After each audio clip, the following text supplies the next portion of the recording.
Television पे ललित अंबरदार जैसे लोगों ने, सुशील पंडित जैसे लोगों ने, आर.एस. सिंह जैसे लोगों ने, ये जो जिहादी आते हैं ना, ये हार्डकोर नट जिहादी टेलीविजन पे बैठते हैं, कोई हैदरी के नाम पे आता है, कोई बाबरी के नाम पे आता है, इनको सरे बाजार नंगा करते हैं ये लोग। इसलिए डर लगता है अब लोगों को दिल्ली में, इसलिए अब नसरुद्दीन शाह को डर लगने लगा है, इसलिए आमिर खान को डर लगने लगा है। ये इन लोगों को डर जब नहीं लगा, जब हिंदुस्तान के सबसे शांति प्रिय जगह जहां से 3.5 लाख पंडितों को रेप मर्डर करके आपने निकाला, और आप सदियों से उनके साथ रह रहे थे, आप कश्मीरियत की दुहाई दे रहे थे, आप इंसानियत की दुहाई दे रहे थे, तमाम उसके बावजूद भी आपने उनके साथ क्या किया? वो सेकुलरिज्म क्या था भाई? इसलिए मैं कह रहा हूं कि जो लोग यकायक अखलाक की खबर से डरने लगते हैं, यकायक उनको लगने लगता है कि इस देश में कुछ राष्ट्रवादी ताकतें बढ़ने लगी हैं, इससे डर लगने लगता है, लेकिन वही लोग आसाम में एक घुसपैठिया देश का गृह राज्य मंत्री बन जाता है, डर नहीं लगता।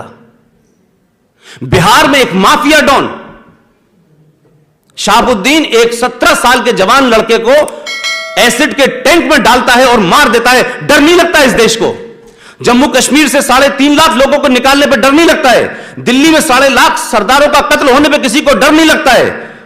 केरला के अंदर कोयम्बटूर बम धमाकों का मास्टरमाइंड मदनी, उसके लिए मुस्लिम लीग, कांग्रेस और लेफ्ट मिलकर ज्वाइंट सेशन बुलाते हैं असेंबली का कि इसको माफ कर दिया जाए, तब डर नहीं लगता है। डर मुझे लगता है शायद इसलिए लोगों को लग रहा है कि पिछले 10 साल में नैरेटिव बदला है और इस देश में राष्ट्रवादी शक्तियां मजबूत हो रही हैं। शायद डर की वजह यह है, डर की वजह यह है कि अगर यह शक्तियां मजबूत हो गई तो सवाल पूछेंगी कि बताओ मोहम्मद साहब के दामाद, उनकी पहली पत्नी की बेटी फातिमा के शौहर का कत्ल क्यों करने वाले कौन लोग हैं, उनके नवासे को मारने वाले कौन लोग हैं, ये नहीं बताएंगे।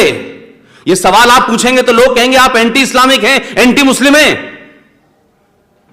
आप बताएं ना, कश्मीर में आपने पाकिस्तान में क्या किया? पाकिस्तान में शियाओं का कत्ल वाजिबुल कत्ल है। शिया मुसलमान नहीं है, यह खानदान मोहम्मद साहब के घर से नहीं है। क्योंकि अब लोग यह बताने लगे हैं कि जब मोहम्मद साहब को जिस राजा ने बताया, उस राजा का नाम था राजा ताहिर, अब यह बातें आने लगी जो छुपी हुई थी, तो लोगों को लगने लगा कि हमने भी जो किया है वो भी लोगों को पता चलेगा।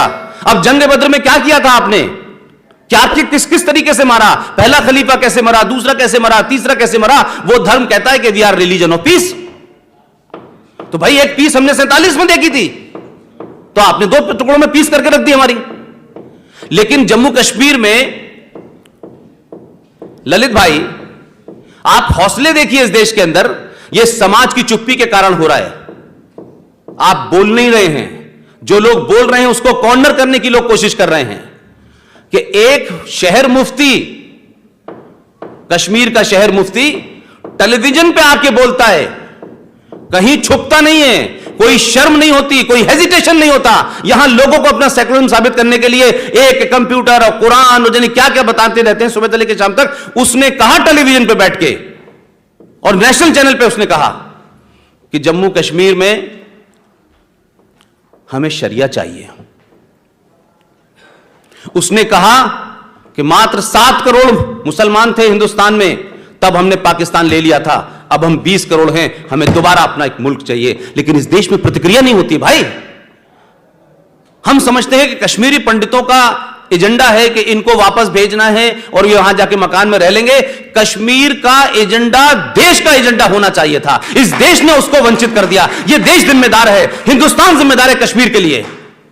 मैं नहीं मानता कि आज भी आप चले जाइए केरला के अंदर, आप चले जाइए तमिलनाडु के अंदर, लोगों को लगता है कश्मीर कोई घूमने की पिकनिक की जगह है।